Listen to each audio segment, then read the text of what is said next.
Après quasiment un an d'absence depuis la fin de la diffusion de la précédente saison du programme, Koh-Lanta sera de retour mardi 21 février 2023 en prime time sur TF1.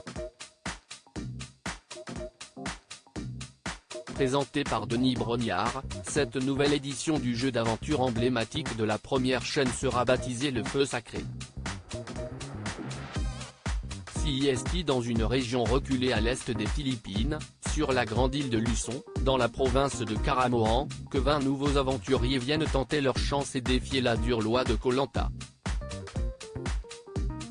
Le théâtre de leurs futurs exploits se situe sur la ceinture de feu du Pacifique, là où les plaques tectoniques s'affrontent, où les volcans se succèdent et font gronder la Terre, a indiqué TF1 dans son communiqué.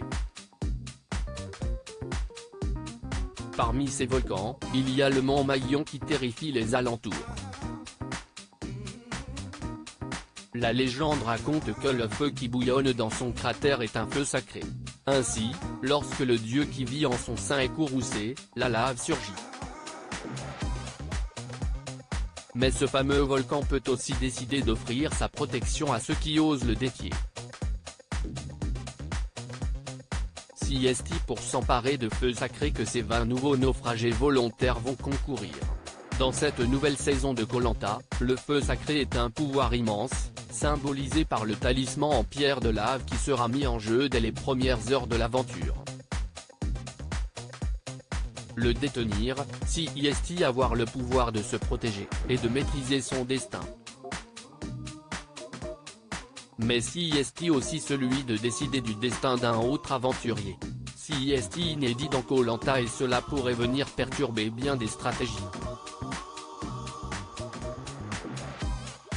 A ajouté la première chaîne.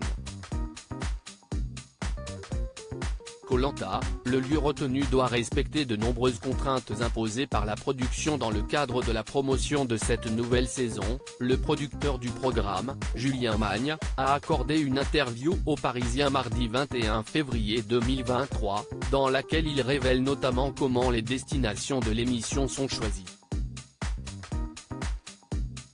En fait, le lieu retenu par la production doit tout d'abord être isolé. Cependant, il faut qu'il soit quand même connecté au reste du monde, notamment pour permettre une éventuelle évacuation rapide d'un des aventuriers vers un hôpital. Le lieu doit également être en mesure d'accueillir la base de vie des centaines de personnes impliquées dans la fabrication du programme, en moins de 30 minutes en bateau.